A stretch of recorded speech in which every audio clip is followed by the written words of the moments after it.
We're on. All right, Raewyn. I know you're really looking forward to doing this.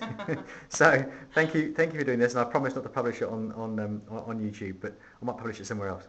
I'm sure it'll find its way there somehow. No, I won't. Okay, so just going to go through these questions, and I just really want you to think about the ICT and e-learning that you've used in the last year in your class, and Yep. if you could just sort of let me, what have you used? Well, I have an IWB in my class, which Cool. I try and use daily, and I have a huge range of websites and different types of programs that I use on that. Along with that, I also have the Crickets, which is a personal response system, which I'm still learning to use and the kids are still learning to use. I've also recently acquired a visualizer, which I'm using quite a lot in the classroom as well. But the most of the ICT I use is through the laptop, so either websites on the computer, on the whiteboard, or I have a class blog, so I put a lot of stuff onto the class blog as well for the kids. Okay, so if we talk about the blog, is that integrated? Is that an integrated part of your planning, or is it an extra in what you do in your classroom? It's an extra. So some of the kids' work gets published on the blog. I put on stuff that what we're doing each week. I put the following week timetable up so they know what's happening, they know what day they've got tech. And I also put on websites that we've been using in class and extra websites. So I've just recently put Spelling City up there so that all the spelling words that they need to learn are all on there. We did main idea in the first couple of weeks. You were in the classroom when we did the main idea, and the website that we used I've put on the blog so they can go home and practice the stuff that we've used in the classroom. I put those pictures on the wiki as well. I haven't found those yet. So no video. But you say it's an extra. Does that make more work for you? A little bit, but I enjoy doing it, and I know that the kids are doing it. They come to school the next day and they say, I went on, I did this. They leave comments, and also going by the counter at the bottom of the page, I know kids are on it. The only people that have that website are the children and their parents. Right. So I know it can't be anyone else going in on there. It's a closed site. Okay. So how successful do you think the wiki is then? I think it's very successful, especially for the kids that are motivated to go in and do it. I had kids emailing me questions over the holidays through it. Cool. Asking about speeches and what's coming up for the next term. So they're thinking about things. When they've got questions, they can straight away, think, oh, well, I'll ask through the blog. They don't have to. Okay. So have you had to make any modifications to your classroom management to actually, make sure the kids can actually use that in class, the blog, and comment back? Some of the kids that don't have the internet at home, I take time with them one-on-one or two at a time so they can view it at school.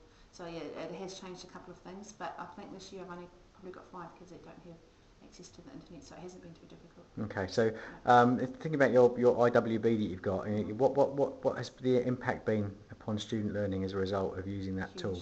Huge. As soon as you turn that projector on, you've got them. Okay, and how long has it been in class? I've had it for about 6 years now. Good, good. So I've had it for a long time. Because a lot of the fears about IWBs are they just a bit of bling and a bit of flash in your classroom, but the kids get bored of it pretty quickly. But no, I agree. I agree with you with that. But that's good to hear that you've done that. So I was going to say, so how do you know? How do you know it has an impact on student learning? Just the fact that you've got them. Like I've got one boy this year in my class who is severe ADHD.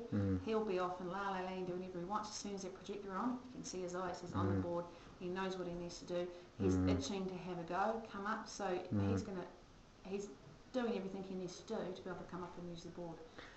So cool. I mean, it's just one example, but it has your attention straight away, no matter what you're doing. I don't want to be in a classroom for that long. No, I agree. I agree. So when you're thinking about some of the e-learning skills your kids have had to learn in order to achieve what you've planned for them, the learning of the tools, like perhaps using the blog or whatever, get in the way of the learning outcomes? Not really. No. Not really. No. Most of the kids had the skills that we've used so far, and with Tracy, with what she does in ICT, if they haven't had those skills, she's managed to incorporate those into her program. A couple of the kids have come and asked questions that relate to them and what they can't do, so I've just helped them one-on-one with those questions if they have trouble. Yeah. Okay, so if you could do the work again and you can choose whatever you like from this question, really, how would you improve the outcomes? How would you change it? Me to be a little bit more organised some days. Yeah, I mean... It depends on the kids each time, so it depends on what the kids are doing and how well they take it up. You know, some days... Would more computers in the class help, or do you think it's not necessary? Or, I mean, you know, is it... Some days it would help when you're trying to do research and you've got 10 kids doing different things and you've only got one computer in the classroom. It definitely... So more computers, even if it was just one or two, would definitely help. Some days more computers for me. If I've got my laptop set up with a IWB and they're doing stuff on that, and something else comes up when I'm working with another group, I can't use my laptop. Have you got a freeze mode on your data projector? Because if you put freeze on, it stays. What stays on the board stays on the board, and you use the computer. I'm not sure about a freeze. Go and look at freeze, because that. So even if you unplug the computer, it will still stay there. Yeah, it's brilliant. It's really good. There you go. I've learned something today. It's a freeze mode. Okay, there you go. Bit of feed forward. So what e-learning goals have you set for the coming year? For me to use my board more than I am and more in depth than I am, especially with the crickets, because I'm still learning with the crickets. So I want to be able to incorporate them more fully into my program. Okay. Yeah. And is it important in your view that every child does the same activity in your class? No, they don't have to do the same activity. Yeah, okay, that's fine. Yeah. Okay. No, because I've got several SL kids. They hardly ever do the same activity in the same... You know, some kids are more advanced than others. Because that makes classroom management of limited resources easier. Yeah, good. Okay. And so the last question kind of, you know, how might this impact your e-learning aspirations for the year? It won't? No. No, cool. No. All right, thanks very much.